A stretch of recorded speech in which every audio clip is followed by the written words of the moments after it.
যুদ্ধবিরতি নিয়ে আলোচনার মধ্যেই ইরানের দক্ষিণাঞ্চলে নতুন করে হামলা চালিয়েছে আমেরিকার সামরিক বাহিনী। এক বিবৃতিতে এই কথা জানিয়েছে সেন্ট্রাল কমান্ড।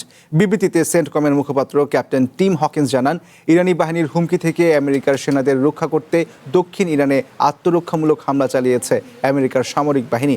সোমবার দক্ষিণ ইরানে ক্ষেপণাস্ত্র উৎক্ষেপণ কেন্দ্র এবং মাইন স্থাপনের চেষ্টা করা ইরানের নৌযান লক্ষ্য করে এই হামলা চালানোর কথা জানায় সেন্ট্রাল কমান্ড। চলমান যুদ্ধবিরতির মধ্যে সেন্ট্রাল কমান্ড সর্বোচ্চ সংযম বজায় রেখে আমেরিকার বাহিনীকে রক্ষায় কাজ চালিয়ে যাচ্ছে বলেও জানানো হয় ওই বিবৃতিতে।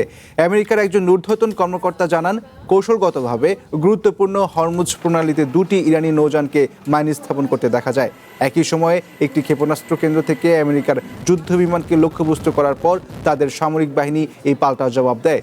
ফক্স নিউজের প্রতিবেদনে জানানো হচ্ছে, আমেরিকার এই হামলায় ইসলামিক রেভলিউশনারি গার্ড কর্পস IRGCর নৌযান দুটি ধ্বংস হয়েছে।